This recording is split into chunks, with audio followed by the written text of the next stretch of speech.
আসসালামু আলাইকুম। কেমন আছেন সবাই? আশা করি অবশ্যই ভালো আছেন।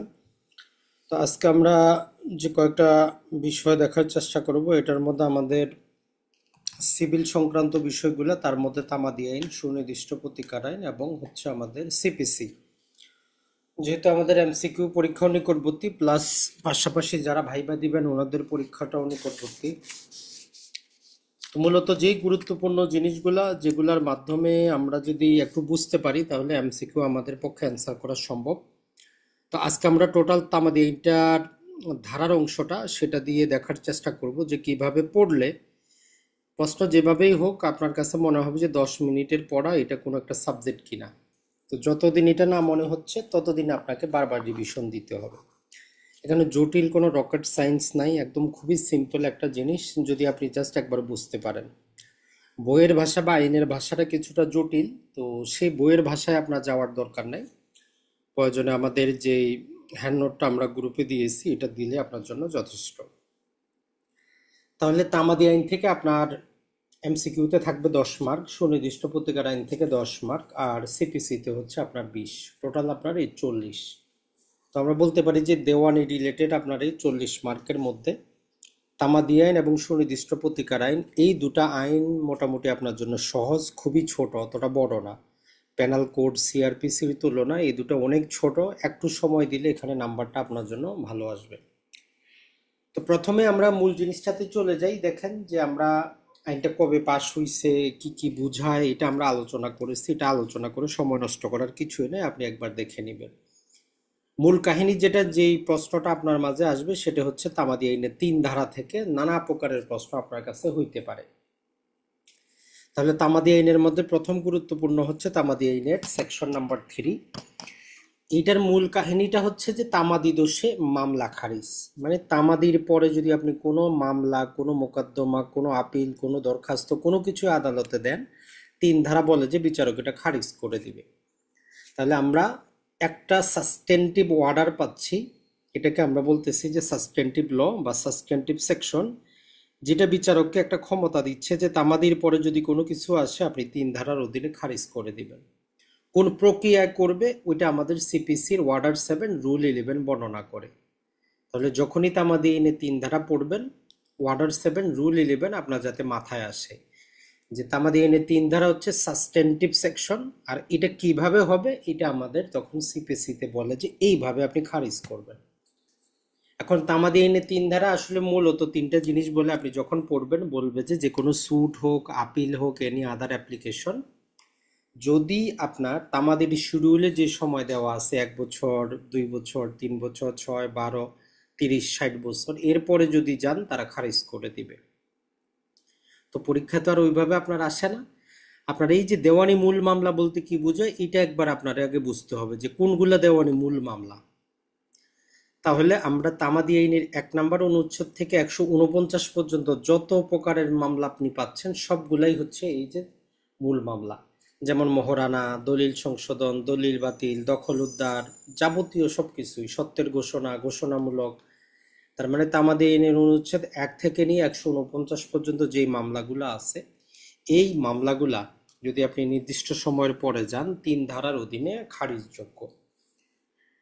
আর আপিল এবং দরখাস্ত, এগুলার জেনারেল নিয়ম হচ্ছে যে আপিলও যদি আপনি সময়ের পরে যান খারিজ করে দিবে, দরখাস্ত সময়ের পরে দিলে খারিজ করে দিবে।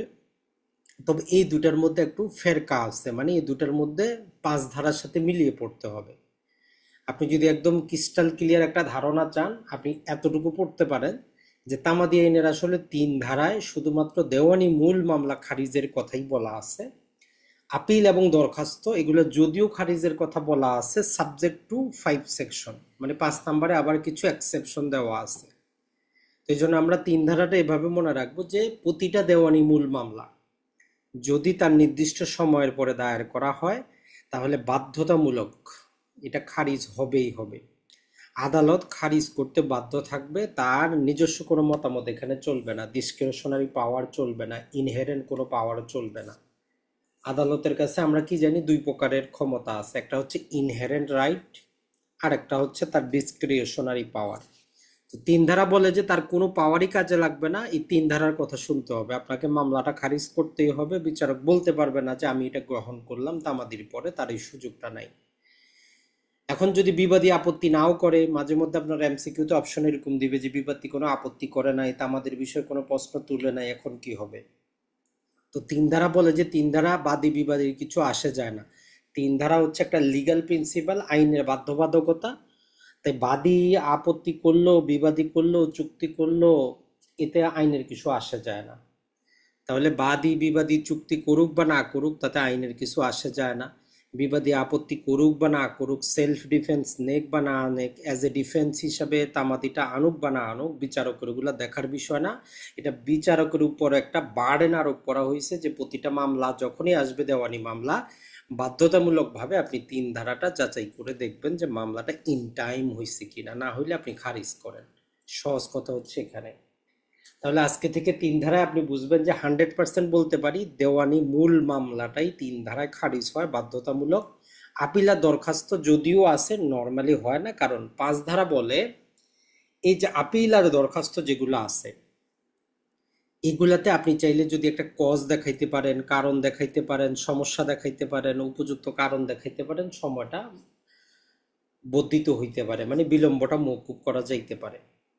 তাহলে আপনি এটা মনে রাখবেন এইভাবে যে পাঁচ ধারায় আমাদের সময় বৃদ্ধির ক্ষেত্রে দেওয়ানি মূল মামলার জন্য চলবে না। তার মানে দেওয়ানি মূল মামলায় সময় বৃদ্ধি করা যাবে না। আরেকটা হচ্ছে যে কোনো এক্সিকিউশন প্রসিডিংয়ে সময় বৃদ্ধি করা যাবে না। এই দুইটা বাদ দিয়ে আইনের জগতে যা কিছু আছে, যত প্রকার নাম হয়, আপিল, রিভিউ, রিভিশন, দরখাস্ত, মিস আপিল, মিস কেসেস, যা কিছু আছে, যত প্রকার দরখাস্ত আছে, পাঁচ ধারা প্রযোজ্য হয়।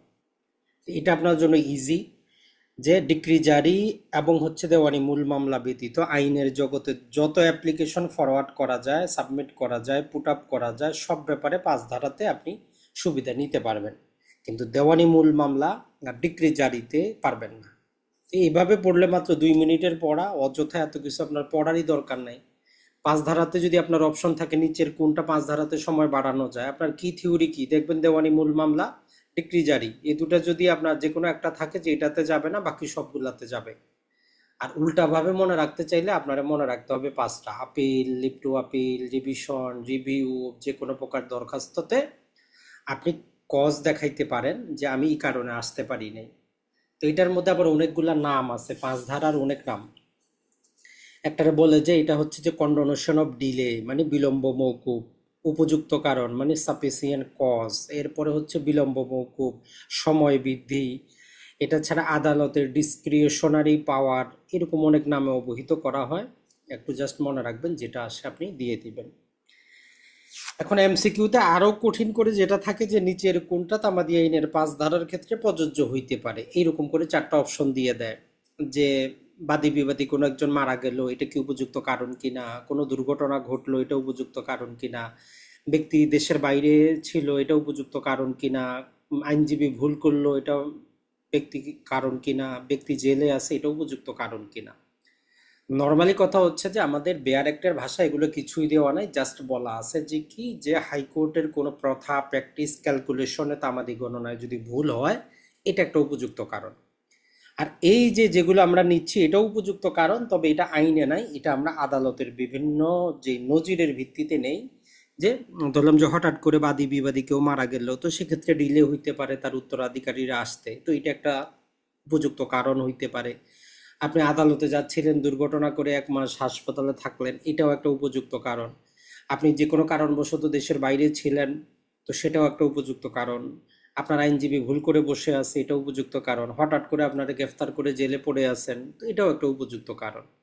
তাহলে এইগুলো একটা উপযুক্ত কারণ হইতে পারে। অপশনে যদি থাকে এটা জাস্ট দিবেন। তবে আবার ওই যে আপনি বিয়ে শাদী করছেন, আপনার জন্মদিন, বউয়ের জন্মদিন, হানিমুনে যাচ্ছেন, ওইগুলো আবার উপযুক্ত কারণ না। তার মানে যেটা আইনের সাথে সামঞ্জস্য, এই জিনিসটা মনে রাখবেন। তাহলে আশা করি আজকে থেকে তিন ধারায় আর পাঁচ ধারায় যদি কোনো এমসিকিউ আসে, আপনার ভুল করার কোনো কারণ নাই। আবারও মনে রাখেন যে দেওয়ানি মূল মামলা এবং ডিক্রি জারি নির্দিষ্ট সময়ের মধ্যে অ্যাপ্লিকেশন না করলে আদালত বিচারক খারিজ করতে বাধ্য। বাদী বিবাদীর প্রশ্ন তোলা না তোলার উপর বিচারক নির্ভর করবেন না, এটা আইনি বাধ্যকতা। বিচারক আইনগতভাবে তাকে সেটা অর্ডার দিয়েছে, আপনি এটা খারিজ করেন। আর কিছু কিছু ক্ষেত্রে আমরা সময়টা বাড়াইতে পারবো 5 ধারার অ্যাপ্লিকেশন দিয়ে। তো কোনটার পারবো না? দেওয়ানি মূল মামলা ডিক্রি জারি ছাড়া আইনের জগতে দরখাস্ত চলে, appeal, leave to appeal, review, revision, any other application, সব জায়গায় যদি আপনি একটা কারণ দেখাইতে পারেন আর ওই কারণে যদি বিচারক সন্তুষ্ট হয়, বিচারক চাইলে আপনার এই যে যতদিন পরে আসলেন এই সময়টাকে কন্ডোন করতে পারে, বলতে পারে যে ঠিক আছে আপনি মামলাটা, আপিলটা, রিভিউটা, রিভিশনটা, লিভ টু আপিলটা দায়ের করেন। এটা হচ্ছে। আর উপযুক্ত কারণ কোনগুলা? বেয়ার একটা বলা আছে শুধু হাইকোর্টের কোনো প্রথা, আদেশ, ক্যালকুলেশনে যদি ভুল হয়, আর আদালতের নজির থেকে আমরা যে কোনো মৃত্যু, দুর্ঘটনা, প্রবাস, ভুল, জেল, এই জিনিসগুলো নিতে পারি। তাইলে 3 আর 5 ধারা এইভাবে আপনি সবসময় পড়বেন, মনে রাখবেন। এটা আপনার লিখিততেও কাজে আসবে, ভাইভাতেও কাজে আসবে, এতটুকুই। মাঝখান দিয়ে 4 নাম্বারটা বলে যেই দিন আপনি শেষ দিনে আদালতে যাচ্ছেন, পাওনা টাকা আদায়ের সময়সীমা 3 বছর। এখন আপনি প্রথম দিন যাবেন না শেষ দিনে যাবেন, আপনার খুশি। আদালত আপনারে বাধ্য করতে পারে না বা বলতে পারে না যে আপনি শেষ দিনে কেন আসলেন। এখন শেষ দিনে শুক্রবার পড়লো, শনিবার পড়লো, আদালত বন্ধ পড়লো, আপনি এখন করবেন কি?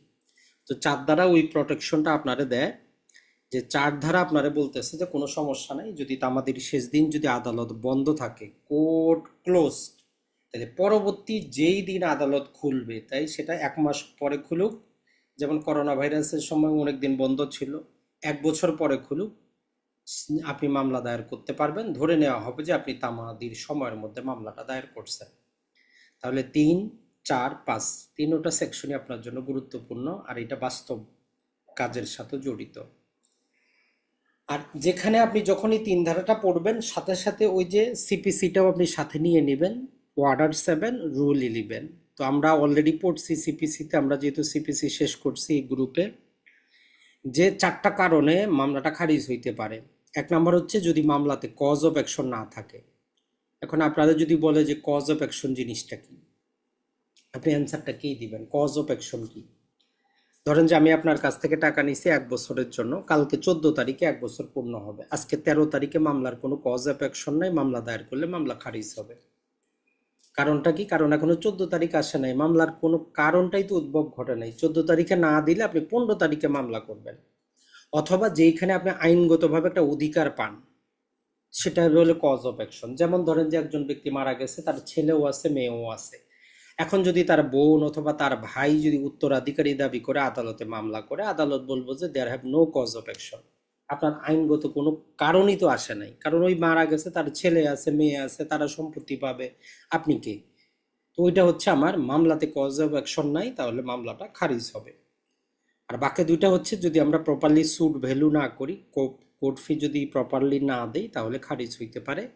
আর সর্বশেষ হচ্ছে এটা, যদি কোনো আইনগত কোনো আইন দ্বারা মামলাটা বাড়িত হয়, বার্ড বাই এনি ল।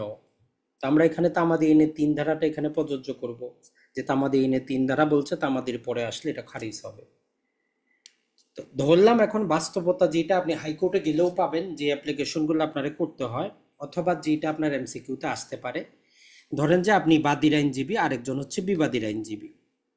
বাদী মামলা দায়ের করছে, এখন আপনি বিবাদীর আইনজীবী হিসাবে দেখলেন যে তামাদির পরে সে মামলাটা দায়ের করছে, তাহলে আপনি কি করবেন? আপনি এখানে 3 ধারার অধীনে একটা অ্যাপ্লিকেশন দিবেন যে তার মামলাটা খারিজ করা হোক, ওয়ার্ডার 7, রুল 11 মামলাটা খারিজ করা হোক। এখন আপনি বিচারককে কি করলেন? দরখাস্তটা দিলেন, বিচারক আপনার শুনানি করে সমস্ত কিছু করে ধরলাম যে মঞ্জুর করলো, মামলাটা খারিজ করে দিল। এখন এমসিকিউ হচ্ছে এই খারিজের বিরুদ্ধে বাদীর প্রতিকারটা কি? ওয়ার্ডার 7, রুল 11-এ যদি কোনো মামলা খারিজ হয়, বাদীর আইনজীবী হিসাবে আপনার প্রতিকারটা কি? আপনি কি করবেন? আপিল করবেন, রিভিউ করবেন, রিভিশন করবেন, করবেনটা কি? তো এটা আপনি মনে রাখবেন, ওয়ার্ডার 7, রুল 11 হচ্ছে আমাদের একটা ডিম ডিক্রি। তো 96 ধারা বলে যে প্রতিটা ডিক্রির বিরুদ্ধে আপিল চলে, অতএব বাদীর আইনজীবী হিসাবে আপনি আপিল করবেন। এটা গেছে ওয়ান সাইড। এখন ধরেন যে আপনি অ্যাপ্লিকেশন করছেন বিবাদীর আইনজীবী হিসাবে, আদালত আপনার অ্যাপ্লিকেশন রিজেক্ট করছে যে না এটা খারিজ হবে না ওয়াটার 7 রুল 11।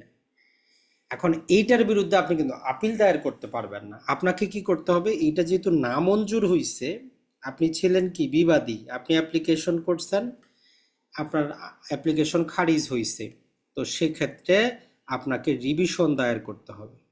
তাহলে দেখেন দুইজনের জন্য কিন্তু দুইটা জিনিস, বাদীর আইনজীবী হিসাবে আপনি আপিল করবেন, বিবাদীর আইনজীবী হিসাবে আপনি রিভিশন করবেন, কারণ আপনি অ্যাপ্লিকেশন করছিলেন খারিজ করার জন্য, বিচারক আপনারটা গ্রহণ করে নাই। তো যেহেতু গ্রহণ করে নাই, এটা আদেশ হইল, তো আদেশের বিরুদ্ধে আপনি কি করবেন, রিভিশন দায়ের করবেন। তো এইটুক জাস্ট মনে রাখবেন যদি আপনার আসে, যাতে এইটা আপনার ভুল না হয়। রিভিশনটা কোথায় করবেন, অবশ্যই আপনি জেলা জজের কাছে রিভিশন দায়ের করবেন। তাহলে এই পাতাটার মধ্যে মূলত আমরা তামাদি আইন পড়তে গেলেও দেখেন যে সিপিসিটা কানেক্টেড, আর এইভাবে কানেক্ট করে যদি একবার পড়তে পারেন, আশা করি যে আপনার ভুল হওয়ার সম্ভাবনা কম। আর একটা এমসিকিউ থাকবেই, এই চারটা থেকে একটা এমসিকিউ তো আপনার থাকবেই। সেকশন নাম্বার জানতে চাইতে পারে, উপাদান জানতে চাইতে পারে, বিষয়বস্তু জানতে চাইতে পারে। আশা করি এটা আপনাদের ক্লিয়ার হয়ে যাওয়ার কথা। তাহলে 3 ধারা বলতেছে কি, তামাদি দোষে মামলা খারিজ। 4 ধারা বলতেছে আদালত বন্ধ থাকলে পরবর্তী দিন আসেন, কোনো সমস্যা নাই। 5 ধারা বলতেছে যে কিছু ক্ষেত্রে আমি সময়টা বাড়ায় দিতে পারি। আর ওয়ার্ডার 7 রুল 11 বলে কজ অফ অ্যাকশন না থাকলে, সুট প্রপারলি ভ্যালুয়েশন না করলে, কোর্ট ফি প্রদান না করলে, আর বার্ড বাই এনি ল মামলা খারিজ হবে। খারিজ হইলে আপনি যেহেতু অ্যাপ্লিকেশন করছেন, আপনি যদি বাদীর আইনজীবী হিসাবে যান, যদি মামলাটা বিচারক যদি কি করে আমলে নিয়ে যদি খারিজ করে, আপনি আপিল করবেন 96 দিনে। আর আপনি বিবাদীর আইনজীবী হিসাবে আপনি দরখাস্ত দিয়েছিলেন যাতে খারিজ করা হয়, বিচারক আপনার দরখাস্ত যদি রিজেক্ট করে, আইনগত আপনার প্রতিকার হচ্ছে আপনি রিভিশন দায়ের করবেন। আশা করি যে তামাদি আইনের এই 3টা সেকশন এর মতো সহজভাবে আর কোথাও পড়ার এখন পর্যন্ত আমি দেখিনি, বাকিটা আপনার খুশি। দ্বিতীয় কনসেপ্টে এখন আমরা চলে আসি।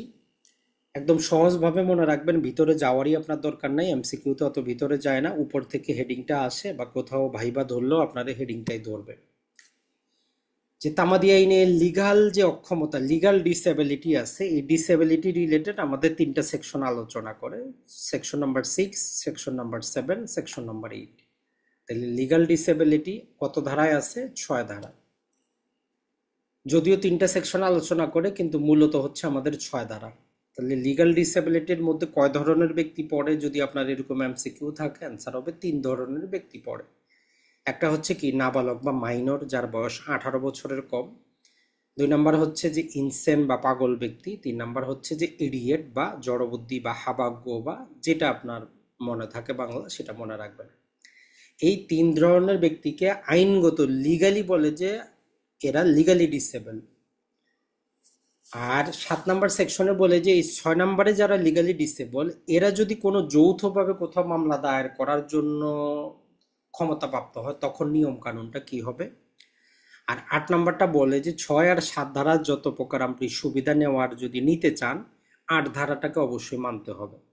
1 নাম্বার হচ্ছে প্রিএমশনের মামলায় 6 ধারা 7 ধারার সুবিধা পাওয়া যায় না, মানে কারোর জন্য তো আমাদের স্থগিত থাকে না। আর 6 ধারা 7 ধারার সুবিধা নিলে আপনি যখন মামলা দায়ের করতে যাবেন, ম্যাক্সিমাম 3 বছর সময় পাবেন, এর বেশি একদিনও পাবেন না। তাহলে এই 3টা ধারা, এর চাইতে আর ভিতরে কিছুই নেই। তাহলে লিগালি ডিসেবল ব্যক্তি 3 জন, নাবালক, পাগল, আর হচ্ছে হাবাগোবা। 7 নম্বরে বলে এই 6 ধারার যে 3 জন ব্যক্তি, এরা যদি যৌথভাবে কোনো মামলা দায়ের করার অধিকার প্রাপ্ত হয়, তখনকার নিয়ম কানুন। আর 8 ধারা বলে যে এই নিয়ম কানুনগুলো অগ্রকরে প্রযোজ্য না, আর 3 বছরের বেশি সময় পাবে না। তো এই 3টা ধারা আসলে মূলত কি বলে সেটা আমরা এখানে নোট করে দিয়েছি। মূলত 6, 7 ধারার 8 ধারার কাহিনীটা হচ্ছে তামাদি গণনা শুরু হয় না, তামাদিটা স্থগিত থাকে। আর কখন গণনা শুরু হবে সেটার আভাসটা দেয়। মানে ব্যক্তি যখন 18 বছর হবে তখন গণনা শুরু হবে, 18 বছর আগ পর্যন্ত বন্ধ থাকবে, এই কথাটাই তো বলতেছে, আর তো কিছু না। পাগল যতদিন পাগল থাকবে বন্ধ থাকবে, পাগল থেকে ভালো হইলে তো গণনা শুরু হবে। তার মানে এই 3টা সেকশন আপনাকে তামাদি স্থগিত থাকে আর কখন এটা শুরু হবে তার আভাসটা দেয়। এটাই হচ্ছে আমাদের লিগ্যাল ডিসেবিলিটি, এর বাইরে আর কিছুই নেই। এখন আরেকটা আসি যে সময়ের অবিরাম চলন। তো এই ক্ষেত্রে মনে রাখবেন যে এখানে একটা কথা বলতেছে যে আইনগতভাবে ডিসেবিলিটি হোক আর ইনএবিলিটি হোক, দুটো শব্দ ব্যবহার করছে তারা। ডিসেবিলিটি তো আমরা 6 দ্বারা পাইছি, নাবালক, পাগল, জড়বুদ্ধি সম্পন্ন। কিন্তু এখন যদি আসি আমরা ইনএবিলিটির ক্ষেত্রে, যে ইনএবিলিটি জিনিসটা কি। তো নর্মালি যেমন ধরেন যে আপনি অ্যাক্সিডেন্ট করলেন, আপনি জেলে চলে গেলেন, শারীরিক অসুস্থতা হইল, তো এটা হচ্ছে লিগালি ইনএবিলিটি। তো বলতেছে যে ডিসেবিলিটি হোক আর ইনএবিলিটি হোক, যখন কারোর বিরুদ্ধে একবার সময় গণনাটা শুরু হবে, ধরেন যে একবার স্টার্ট হয়ে গেছে, তাহলে এটা ডিসেবিলিটি হইলেও খাটবে না, ইনএবিলিটি হইলেও আর থামবে না, এটা তার গন্তব্য শেষ করবে। যেমন পাওনা টাকা আদায়ের 3 বছর, যদি তামাদি গণনা শুরু হয় কারোর জন্যই থামবে না, সে 3 বছর শেষ হবে। যেমন ধরেন যে একজন ব্যক্তির 18 বছর বয়স হইল, এখন 18 বছর যেদিন পূর্ণ হইল সেদিন থেকে তামাদি গণনা শুরু হয়েছে। এর একদিন পরে যদি বেচারা আবার পাগলও হয়ে যায়, সে আর সুবিধা পাবে না, কারণ একদিন তো তার বিরুদ্ধে তামাদি গণনা চলছে, অতএব এটা কন্টিনিউ করবে, শেষ হয়ে যাবে। পরে আমরা বিভিন্ন ধারা পাবো, এটা এডিশন করতে পারবো, ওইটা আলাদা জিনিস। কিন্তু বেসিক নিয়ম হচ্ছে একবার যদি তামাদি গণনা শুরু হয়, এটা কারো জন্যই থামবে না, এটা শেষ করবে তার তামাদি। এই 9 ধারার এটাই হচ্ছে মূল কথা। আবার একটা ব্যতিক্রম দিয়ে বলতেছে যে শুধু একজন ব্যক্তির জন্য আমার এই ব্যতিক্রম, সেটা হচ্ছে ক্রেডিটর। এখন ধরেন যে কোনো কারণবশত এ আর বি দুইজন ব্যক্তি, এখন এ কি করছে, বি এর কাছ থেকে টাকা হাওলাত নিছে, পরবর্তীতে বি মারা গেছে, আদালত এরই দায়িত্ব দিল বি এর সম্পত্তি দেখাশোনা করার জন্য। তো এইরকম ক্ষেত্রে যতদিন কি থাকবে, এ ব্যক্তি বি এর সম্পত্তি দেখাশোনার দায়িত্বে থাকবে, ততদিন স্থগিত থাকবে, আর না হলে অন্য কোনো জায়গায় স্থগিত থাকবে না। তত ভিতর থেকে আসে না, আপনি শুধু হেডিংটা মনে রাখবেন, সময়ের অবিরাম চলন 9 ধারায় আছে। মূল কাহিনী হচ্ছে একবার শুরু হইলে ডিসেবিলিটি হোক আর ইনএবিলিটি হোক, কারোর জন্য সে অপেক্ষা করবে না। 10 আর 11 আপনার পড়ার কোনো কাজ নাই, সরাসরি চলে যাবেন 12 নম্বরে, যে বৈধ কার্য ধারায় সময়গুলো কিভাবে আমরা ক্যালকুলেশন করব, বাস্তবে আপনি কিভাবে তামাদিটা বের করবেন, কতদিন বাদ দিব, কিভাবে বাদ দিব। তো 12 নম্বর সেকশনটা 4টা সাবসেকশনে বিভক্ত। প্রথম সাবসেকশনটা আপনাকে বলে যে যে কোনো গণনার প্রথম দিন বাদ দিব। যদি এটা না বুঝেন মনে রাখবেন যে কজ অফ অ্যাকশনের দিন বাদ দিবেন, এটাও না বুঝলে মনে রাখবেন যে প্রথম দিন বাদ দিব। যেমন 14 তারিখে আমি আপনাকে টাকা দেওয়ার কথা, ধরলাম যে 14 তারিখে আমি আপনাকে টাকা দিলাম না। এখন আপনি তামাদি যখন ক্যালকুলেশনটা করবেন, তাহলে আপনার কজ অফ অ্যাকশন অ্যারাইজ হচ্ছে কবে, 14 তারিখ রাত 12টা পর্যন্ত আপনার কজ অফ অ্যাকশন অ্যারাইজ কিন্তু হয় নাই, আমি যে কোনো সময় দিতে পারি। আমি যখন দিলাম না, তার মানে 15 তারিখে আপনার কজ অফ অ্যাকশন অ্যারাইজ হইল, ওই প্রথম দিন 15 তারিখ বাদ যাবে, আপনার ক্যালকুলেশন শুরু হবে 16 তারিখ থেকে। কারণ রাত 12টায় তো আর আদালত খোলা থাকে না, 4টায় বন্ধ হয়ে যায়। তো ওই জন্য তারা একদিনটা আপনার জন্য, যাতে আপনার নষ্ট না হয়, ওই জন্য বলতেছে যে গণনার প্রথম দিন বাদ দেন। না বুঝলে চিন্তা করেন যে কজ অফ অ্যাকশন যেদিন অ্যারাইজ হচ্ছে ওই প্রথম দিন বাদ দেন, এই যেভাবে আপনার মনে থাকে, তাহলে কজ অফ অ্যাকশনের দিন বাদ দিতে পারবো। আর ওইটা যদি না বুঝি, মনে রাখবেন যে যে কোনো ক্যালকুলেশনের প্রথম দিন বাদ। 2 নম্বরে যেটা বলে, যে কোনো আদালত যেদিন কোনো জাজমেন্ট দেয়, যেদিন কোনো ডিক্রি দেয়, যে কোনো আদেশ দেয়, ওই দিনটা আমরা বাদ দিব।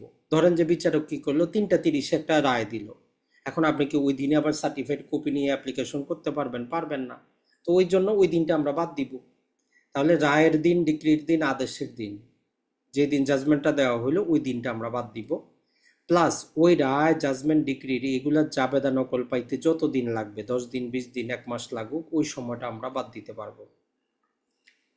3 নম্বরটা স্পেশালি দেওয়ানি মামলার জন্য করা হয়েছে। নর্মালি আপনারা জানেন যে প্রথমে রায় আসে, রায়ের পরে ডিক্রি আসে। রায় হচ্ছে বিস্তারিত, কোন ইস্যুটা কার প্রতি সেটেল হইলো সেটা থাকে, আর ডিক্রিতে শুধু প্রতিকার থাকে। এখন 3 নম্বর বলতেছে যে আপনি যদি একটা ডিক্রির বিরুদ্ধে আপিল রিভিউ করতে চান, অবশ্যই রায়ের কপি লাগবে। আমরা দেখবো যে কোন ইস্যু কার প্রতি সেটেল হইলো, তাহলে রায়ের কপির দরকার আছে। তো রায়ের কপি পাইতে যত দিন লাগবে ওই দিনটাও বাদ দিতে পারবেন।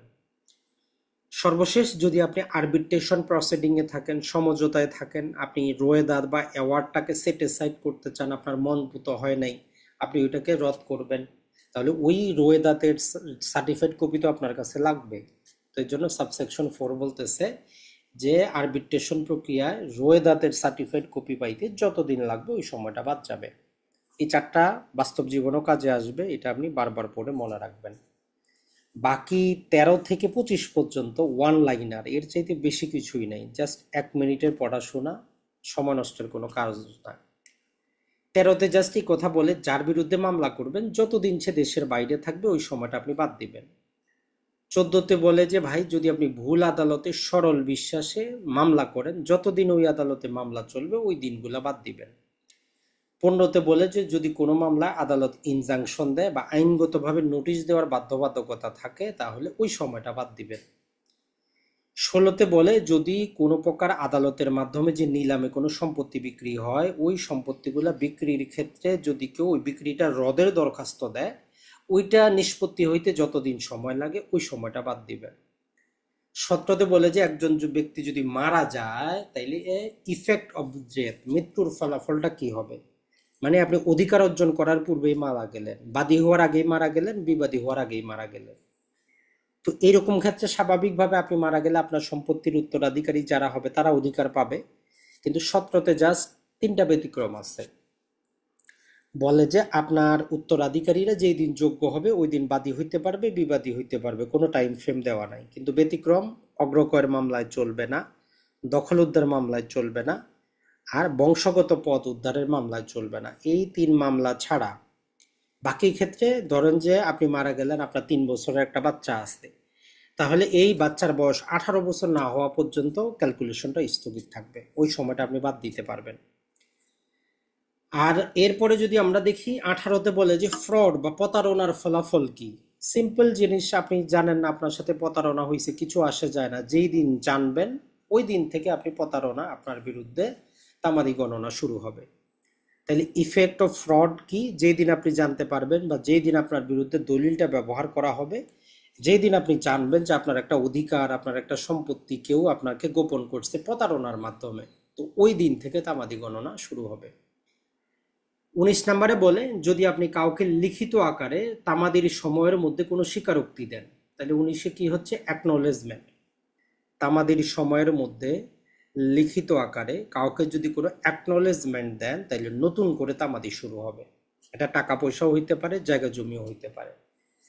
20-এ বলে যে যদি আপনি কোনো ঋণের টাকা বা সুদের টাকা আংশিক যদি পরিশোধ করেন আর যদি সাথে লিখিত থাকে তাইলে নতুন তামাদি শুরু হবে।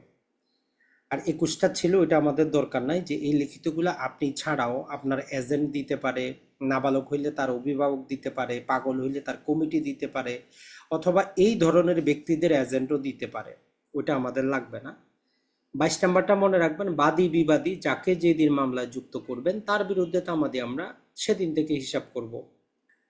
আর 23-এ বলে যদি অভিরাম কেউ কোনো সিভিল চুক্তি ভঙ্গ করে, টট আপনারা পড়ছেন এলএলবি জীবনে, সিভিল রং যেটাকে বলে, প্রতিনিয়ত কেউ আপনার সিভিল রং করতেছে, টট করতেছে, চুক্তি ভঙ্গ করতেছে, তো তামাদি কোন দিন থেকে হিসাব করবেন, তার মানে সর্বশেষ দিনটা নেবেন, অবিরাম চুক্তি ভঙ্গ, অবিরাম তামাদি কন্টিনিউ করবে। 24-এ বলে যদি আপনি কোনো ক্ষতিপূরণ মামলা দায়ের করতে চান কোনো স্পেশাল ড্যামেজের জন্য, তাহলে স্পেশাল ড্যামেজ যেদিন না হবে ওই দিন পর্যন্ত তামাদি গণনা শুরু হবে না। যেমন আপনার এরকম একটা সম্পত্তি আছে, পাশের জমিওয়ালা কি করছে, এখানে একটা পুকুর খনন করছে, আপনি বলতেছেন যে ভাই বর্ষাকাল আসলেই তো এটা ভেঙে যাবে, আমার জমি আপনার এখানে চলে যাবে, তো আপনি মামলা দায়ের করতে পারবেন না, কারণ ক্ষতিটা তো হয় নাই, বাস্তবে তো ভাঙে নাই, আপনি কিসের ক্ষতিপূরণ মামলা করবেন। যেই দিন ভাঙবে ওই দিন থেকে কজ অফ অ্যাকশন অ্যারাইজ হবে, আপনি মামলা দায়ের করতে পারবেন। তাহলে বিশেষ ক্ষতি যেই দিন না হবে সেদিন পর্যন্ত তামাদি স্থগিত থাকবে।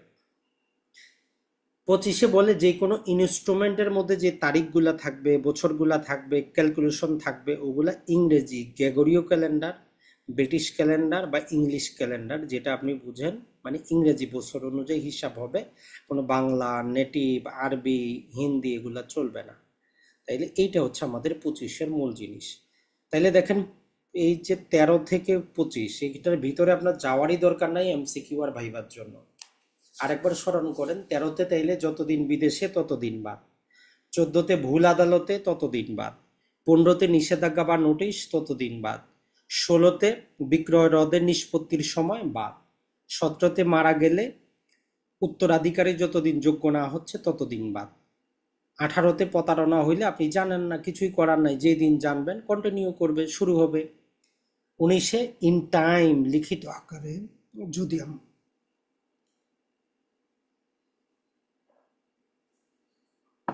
তাহলে 19-এ আমরা যদি কাউকে অ্যাকনলেজমেন্ট দেই ইন টাইম, সময়ের মধ্যে, মানে ধরেন যে পাওনা টাকা আদায়ের সময় হচ্ছে 3 বছর, 3 বছরের মধ্যে যদি আমি বলি যে ভাই ঠিক আছে আগামী বছর দিয়ে দিব, লিখিত আকারে যদি দেই, তাহলে নতুন করে তামাদি শুরু হবে। ঋণের টাকা বা সুদের টাকার ক্ষেত্রে একই রকম, ইন তামাদির মধ্যে যদি কোনো সামান্য অংশ বা সুদের টাকা দেই তাহলে নতুন তামাদি চলবে। বাদী বিবাদী যাকে যেদিন যুক্ত করব তার বিরুদ্ধে তামাদি আমরা সেদিন থেকে ক্যালকুলেশন করব। আর টর্ট বা সিভিল রং, অবিরাম চুক্তি ভঙ্গ, প্রতিনিয়ত তামাদি শুরু হবে। স্পেশাল ড্যামেজ না হইলে স্পেশাল ড্যামেজের কোনো ক্ষতিপূরণ মামলা দায়ের করা যাবে না, মানে কজ অফ অ্যাকশনটা অ্যারাইজ হবে না। আর যে কোনো ক্যালকুলেশন আমরা গ্রেগরীয় ক্যালেন্ডার, ব্রিটিশ ক্যালেন্ডার অনুযায়ী হিসাব করব। এইভাবে আপনি 10 বার পড়েন, 20 বার পড়বেন, 100 বার পড়বেন, যখন আপনার একদম হাতের মুঠোয় চলে আসবে আপনি চিন্তা করবেন যে আপনি এখন তামাদি আইনের উপর দক্ষতাটা অর্জন করতে পারছেন। এর বাইরে ভিতরের আপাতত আপনার দেখারই দরকার নাই কি আছে। আর দুটা তিনটা সেকশন আছে, একটা হচ্ছে ইজমেন্ট, একটা হচ্ছে যে আমাদের এক্সটিংগুইশমেন্ট অফ প্রপার্টি রাইট। তো ইজমেন্টটাকেও আমরা সহজ করে দিই, এখানে অনেক ক্যালকুলেশন আছে। তো প্রথমেই ইজমেন্ট রিলেটেড আলোচনা করে আমাদের কত নাম্বার, 26 নাম্বার সেকশন, এটা মনে রাখবেন। মাঝে মধ্যে এটাও সম্ভবত একবার এমসিকিউতে ছিল যে কোন ধারা ইজমেন্ট নিয়ে আলোচনা করে। তাইলে 26-এ ইজমেন্ট নিয়ে আলোচনা করে, 27-এ তার ক্যালকুলেশন হিসাব করে, যে ইজমেন্ট ক্যালকুলেশন করার সময় স্পেশাল কন্ডিশন আলোচনা করে। এখন ইজমেন্টের জিনিসটা কি? তো ইজমেন্ট আসলে কথা হচ্ছে যে আমরা যেমন গ্রাম্য ভাষায় বলি বা আমাদের বাংলা সাহিত্যের বলি যে পরের ধনে পদ্মারি, মানে অপরের সম্পত্তি আপনি ব্যবহার করে আপনি অধিকারী হয়ে যান, এটাই হচ্ছে ইজমেন্ট, আর কিছু না।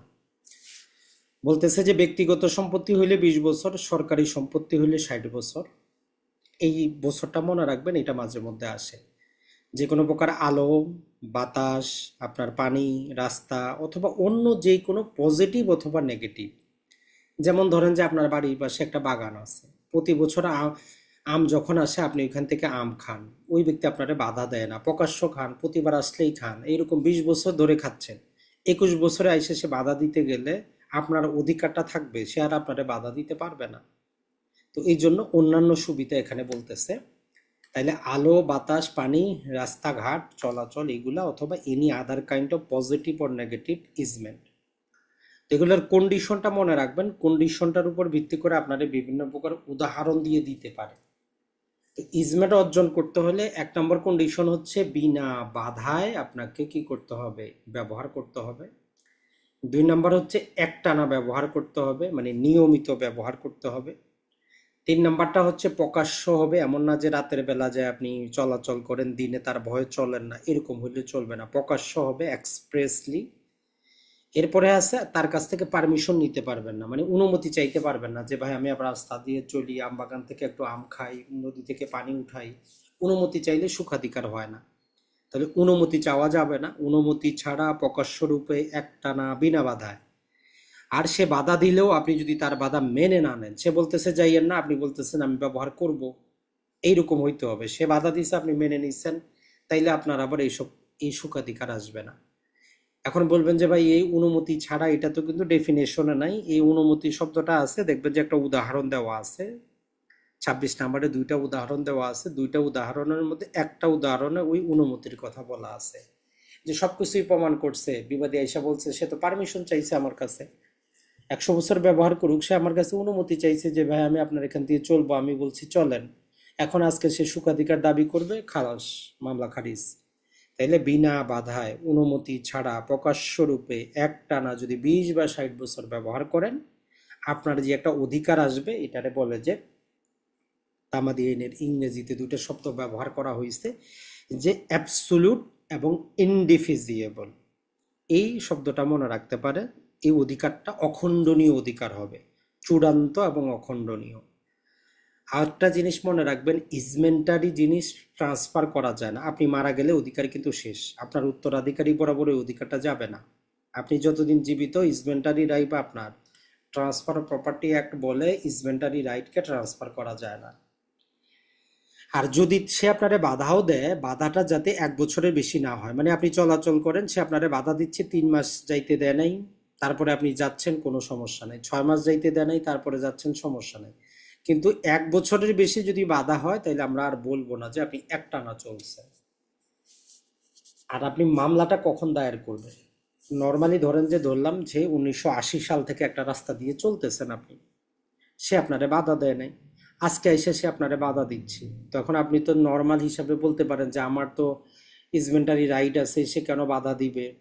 তো আদালতে তখন আপনারে প্রমাণ করতে হবে যে 20 বছর আপনি বিনা বাধায় চলছেন, আপনার ওই 100 বছর প্রমাণ করার দরকার নেই। তাহলে আপনি কোন 20 বছর প্রমাণ করবেন? আজকে থেকে পিছনের দিকে। আজকে কত? 2025 সাল। তো এই সেকশনটা একটু যদি আমরা বলি অনেকটা টেকনিক্যাল। আপনি প্রমাণ করবেন কত? ধরেন যে 1980 সাল থেকে আপনি চলতেছেন, আপনার হিসাব মতো 20 বছর, আর 45 বছর আপনি চলতেছেন, আপনার হিসাব মতো 45 হয়েছে। আদালতে আপনার এত বছর প্রমাণ করার দরকার নাই। আদালতে আপনি প্রমাণ করবেন আজকে যেহেতু 2025 সাল, আজকে আপনি বাধা পাইছেন, তাহলে আদালত বলতেছে যে 2 বছরের পিছনে যান, 2023 সাল। 2023 থেকে এই যে পিছনের 20 বছর যদি আপনি প্রমাণ করতে পারেন, অনুমতি নেন নাই, বিনা বাধায় একটানা, তাইলে আপনি ডিগ্রি পাবেন, নাইলে আপনি পাবেন না। আর ওই দিকেরগুলো আপনার প্রমাণ করার কোনো দরকার নেই, আর ওই দিকেরগুলো আমি নিবও না। তাইলে লাস্টের 20 বছর যদি ব্যক্তিগত সম্পত্তি হয়, সরকারি হইলে 60 বছর। এখন এই 2 বছরের ফেরকা জিনিসটা কি?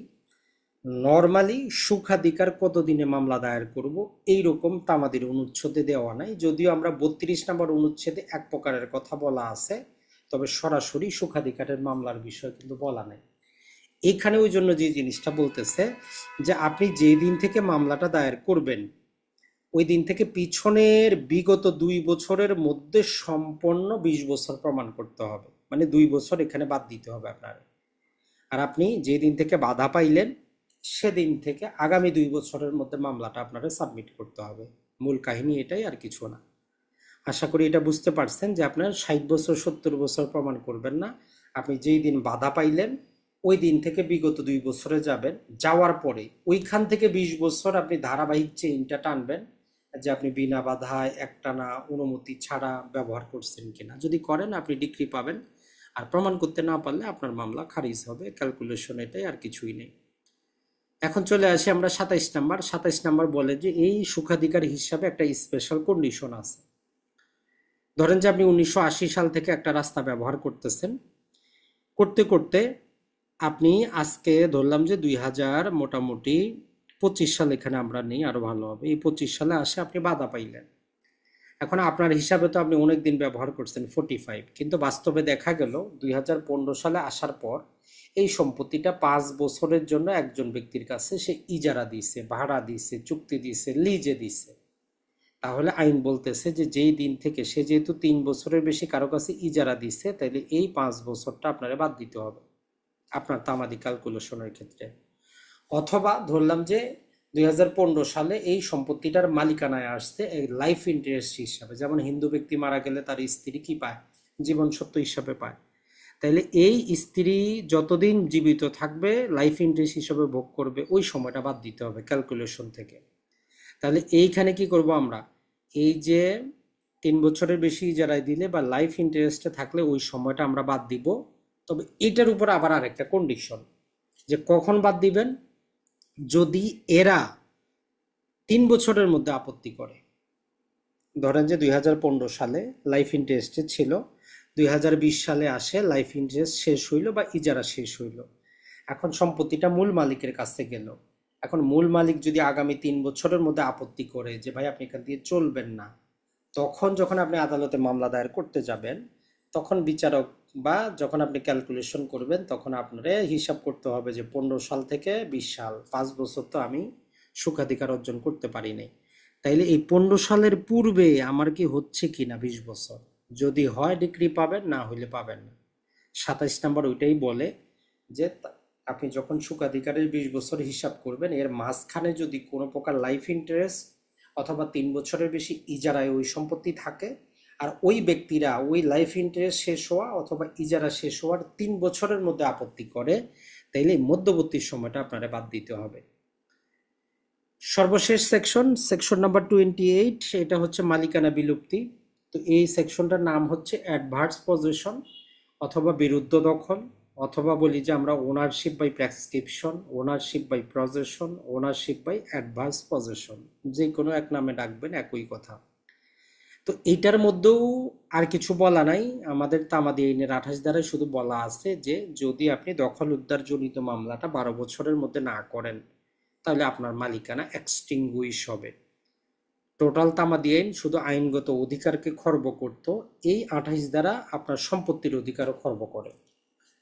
তো এখানে একটা কন্ডিশন যেটা হচ্ছে সম্পত্তিটা আপনার বাস্তবে আপনার দখলে থাকতে হবে, প্রকাশ্য দখল থাকতে হবে, বিরুদ্ধ দখল থাকতে হবে, একটানা থাকতে হবে। যেমন ধরেন যে কেউ একজন শহরে থাকে, গ্রামের বাড়িটা তার তালা বন্ধ, আপনি প্রতি রাতে যান, সেখানে থাকেন, 20 বছর ধরে থাকতেছেন, কোনো লাভ নাই, কারণ আপনি শুধু রাতে থাকেন। আপনি একটানা প্রকাশ্য রূপে, মানে সবাই জানবে যে ওর বাড়িটা আপনার দখলে আছে, আপনি ব্যবহার করেন, এইরকম হইতে হবে। আর মূল মালিকের বিরুদ্ধে থাকতে হবে, মানে যিনি প্রকৃত মালিক, ওই মালিকের বিরোধিতায় আপনার দখলটা থাকতে হবে। তখনই আমরা বলবো যে আপনি 28 ধারায় কি হয়েছে, আপনি 28 ধারা মূল মালিকের মালিকানা তো খর্ব হচ্ছে। আর আপনি যদি 28 ধারা মালিকানা অর্জন করতে চান তখন আপনি এই যে সুনির্দিষ্ট প্রতিকার আইনের 42 ধারায়, তাহলে দেখেন দখল উদ্ধার করতে হইলে 8 ধারায় যাইতে হইতো, 42 ধারায় গেলে রিজেক্ট হইতো, কিন্তু এখানে আপনার দখল আপনার কাছেই আছে। আদালত থেকে আপনি কি চাচ্ছেন, ওই যে একটা অধিকার চাচ্ছেন, ডিক্লারেশন, সম্পত্তি তো আপনার আছে, আপনার কিছু লাগবে না, আদালত ডিক্লারেশনটা দিলে ওইটাই আপনার দলিল। তো এই জন্য 42 ধারা আপনি জাস্ট একটা ডিক্লারেশন নেবেন, ঝামেলা শেষ। তো এই হচ্ছে টোটাল আমাদের তামাদি আইনের সেকশনগুলা। আশা করি আপনাদের বোঝার কথা।